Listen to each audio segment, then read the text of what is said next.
नरेश और मोहन पंचगुनी गांव में रहते थे। नरेश के पिता की एक बड़ी किराने की दुकान थी। वहीं दूसरी तरफ मोहन की आर्थिक स्थिति उतनी अच्छी नहीं थी। मोहन के पिता टोपी बनाने का काम करते थे। नरेश और मोहन हमेशा साथ ही स्कूल जाते थे। नरेश के पास बहुत ही सुंदर साइकिल थी, जिसकी वजह से पूरा गांव उसे जानता था। जब भी नरेश अपनी साइकिल लेके निकलता, सब बच्चे उसके पीछे भागते, लेकिन नरेश किसी को अपनी साइकिल हाथ लगाने नहीं देता था। बस मोहन ही था जिसे वो अपनी साइकिल के पीछे बिठाकर घूमता या स्कूल ले जाता। मोहन को भी नरेश के साथ साइकिल पर घूमने में बहुत मजा आता। मोहन को साइकिल चलानी नहीं आती थी, तो एक दिन उसने अपने पिताजी से कहा, पिताजी, मुझे साइकिल चलानी सीखनी है। क्या आप मुझे अपनी साइकिल से सिखा देंगे? बेटा, मेरी साइकिल से नहीं सीख पाओगे तुम। क्यों पिताजी? अरे वो बहुत बड़ी है तुम्हारे लिए। तुम अपने दोस्त नरेश से क्यों नहीं पूछते?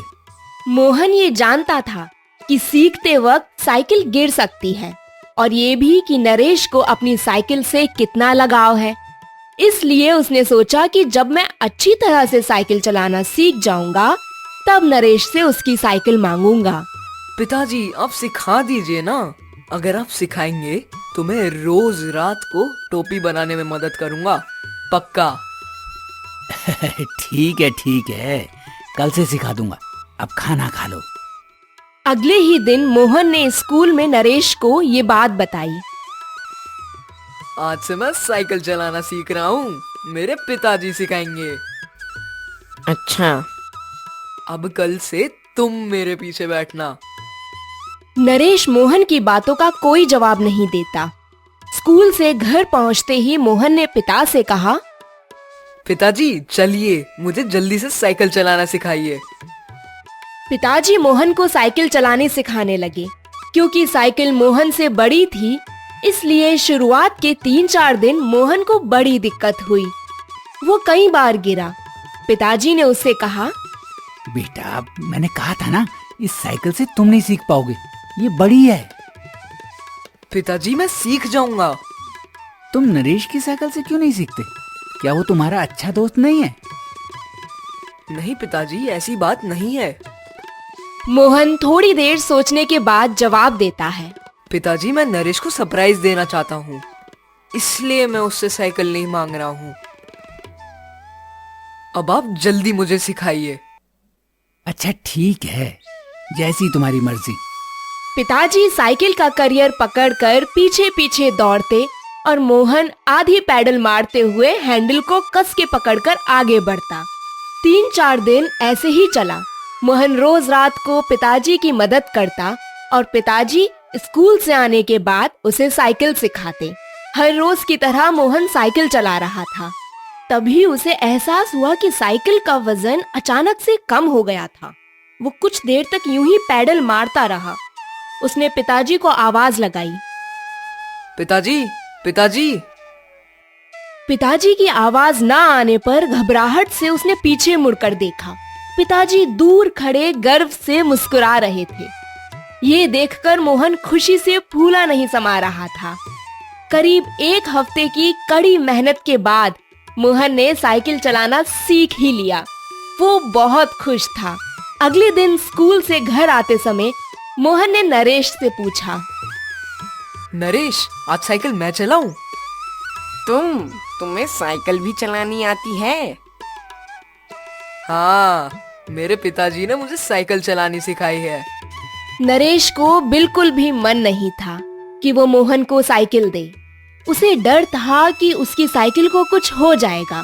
उसने थोड़ी देर सोचा और बोला, मोहन, मैं तुम्हें अपनी साइकिल नहीं दे सकता। पर क्यों नहीं? हम तो अच्छे दोस्त हैं। तुम साइकिल गिरा दोगे, मैं नहीं दे सकता तुम्हें। अरे मैं नहीं गिराऊंगा, मुझे अच्छे से साइकिल चलानी आती है। मैंने कहा ना, नहीं दे सकता। नरेश गुस्से में अपनी साइकिल लेकर चला जाता है।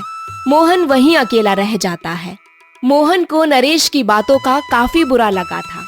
कुछ दिनों तो नरेश और मोहन की ठीक से बात भी नहीं हुई, पर फिर कुछ दिनों बाद दोनों फिर से साथ बात करने लगे और खेलने लगे।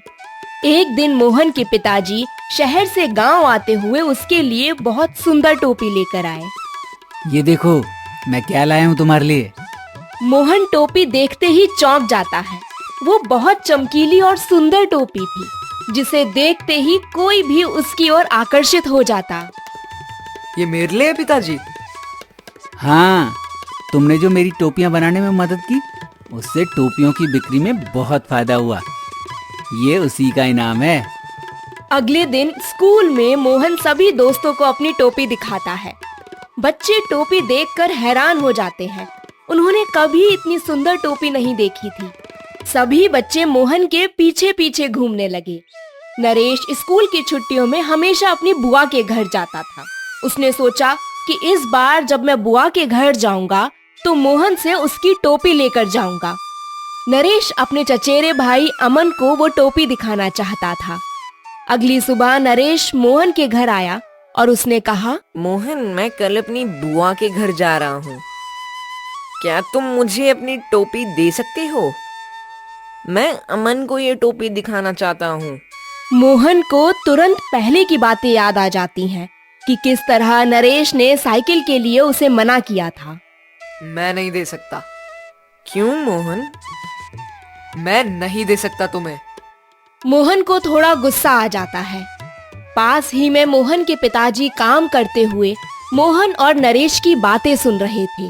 वो मोहन से कहते हैं, मोहन, तुम नरेश को टोपी क्यों नहीं दे रहे हो? मोहन कोई जवाब नहीं दे सका। ये देखकर पिताजी ने मोहन से कहा, मोहन, दोस्तों के साथ कुछ चीज बांटने में चीज कम नहीं हो जाती, बल्कि दोस्ती गहरी हो जाती है। और नरेश तो तुम्हारा अच्छा दोस्त है। मोहन को ना चाहते हुए भी पिताजी की बात माननी पड़ी। मोहन नरेश को टोपी दे देता है। नरेश अपनी बुआ के घर पहुंचते ही अपने चचेरे भाई अमन को टोपी दिखाता है। अमन और बाकी सब लोग भी टोपी देखकर हैरान हो जाते हैं। अमन स्वभाव से शरारती था। नरेश के बार बार मना करने पर भी अमन ने उससे टोपी छीन ली और उस पर कोल्ड ड्रिंक गिरा दी, जिससे टोपी पर दाग लग गया। नरेश ये देखकर बहुत डर जाता है और उसे बहुत बुरा लगता है। वो बहुत परेशान हो जाता है। बुआ के घर से अपने घर आते वक्त वो पूरे समय ये सोचते हुए आता है कि वो मोहन को क्या कहेगा। मोहन को टोपी देखकर बहुत बुरा लगेगा। जैसे ही वो पंचगुनी पहुंचता है, सबसे पहले मोहन के घर जाता है। डरते डरते मोहन को टोपी देता है और कहता है, देखो मोहन, गुस्सा मत करना। ये तुम्हारी टोपी थोड़ी खराब हो गई है। मैं बहुत शर्मिंदा हूँ। मेरे भाई ने इस पर कोल्ड ड्रिंक गिरा दी। मैंने बहुत मना भी किया, फिर भी। मोहन ने बीच में ही नरेश की बात को काट दिया और गुस्से से उस पर चिल्लाने लग गया। तुम बहुत गंदे दोस्त हो। उस दिन तुमने मुझे अपनी साइकिल नहीं दी, फिर भी मैंने तुम्हें टोपी दी और तुमने उसका ये हाल कर दिया। निकल जाओ यहाँ से। आज के बाद मुझसे बात मत करना। नरेश रोते रोते अपने घर चला गया। मोहन बहुत गुस्से में था। उसी रात उसने नरेश से बदला लेने का सोचा। मोहन आधी रात को चुपके से नरेश के घर गया और उसने नरेश की साइकिल को खराब कर दिया। अगली सुबह जब नरेश ने अपनी साइकिल की हालत देखी तो वो बहुत उदास हो गया और स्कूल नहीं गया। मोहन ने जब देखा कि नरेश स्कूल नहीं आया तो उसे थोड़ा पछतावा हुआ। 1 हफ्ता हो गया था, नरेश स्कूल नहीं आया था। मोहन को भी नरेश की चिंता होने लगी।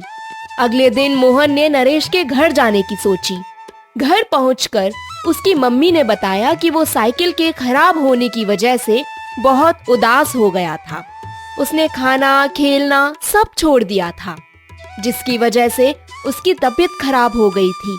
ये सब सुनकर मोहन को बहुत पछतावा होता है। उसी रात मोहन अपने घर में उदास बैठा होता है। मोहन के पिताजी उसकी ऐसी हालत देखकर उससे पूछते हैं, क्या हुआ बेटा, तुम इतने उदास क्यों हो? मोहन को लगता है उसे पिताजी को सब सच बता देना चाहिए। हो सकता है पिताजी ही उसकी मदद कर पाएं। वो पिताजी से कहता है, मुझसे बहुत बड़ी गलती हो गई पिताजी। मैंने नरेश से अपनी टोपी खराब करने का बदला लिया।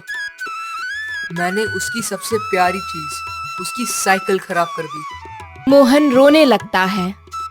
मैं बहुत गंदा दोस्त हूँ। मैंने कितना बुरा किया नरेश के साथ। वो मुझे कभी माफ नहीं करेगा। अरे क्या तुमने उससे बात की? नहीं। तो तुम्हें कैसे मालूम कि वो तुम्हें माफ करेगा या नहीं? ये अच्छी बात है कि तुम्हें अपनी गलती का पछतावा हो गया। देखा, नरेश तुम्हारा अच्छा दोस्त है। मुझे पूरा यकीन है वो तुम्हें माफ कर देगा। पिताजी की बातें सुनकर मोहन को साहस आता है। वो तुरंत नरेश के घर जाता है। नरेश अपने बिस्तर पर लेटा होता है। उसे इस हालत में देखकर मोहन उदास हो जाता है। वो नरेश के पास जाता है और उससे कहता है, तुम खाना नहीं खा रहे हो? साइकिल खराब होने से इतना परेशान हो तुम? हाँ, पर उससे भी ज्यादा तुम्हारे मुझसे ना बात करने से परेशान हूँ। मुझे माफ कर दो, मैंने तुम्हारी टोपी खराब कर दी। मोहन ये सब सुनकर भावुक हो जाता है। उसे एहसास हो जाता है कि नरेश को साइकिल से ज्यादा अपनी दोस्ती की चिंता है और मैंने कितना गलत किया उसके साथ। वो हिम्मत करके बोलता है, माफी तुम्हें नहीं, मुझे मांगनी चाहिए। मैंने तुम्हारी साइकिल खराब की थी। मैं बहुत गुस्से में था।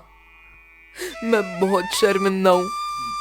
पर तुमने जानबूझकर ऐसा नहीं किया। उस दिन मैंने तुम्हें साइकिल नहीं दी, जिसकी वजह से तुम गुस्सा हो गए। मेरी गलती है। मुझे एक साइकिल की वजह से अपने इतने अच्छे दोस्त का दिल नहीं दुखाना चाहिए था। मोहन झट से नरेश के गले लग जाता है। हम दोनों एक दूसरे को माफ कर देते हैं और फिर से अच्छे दोस्त बन जाते हैं। हाँ।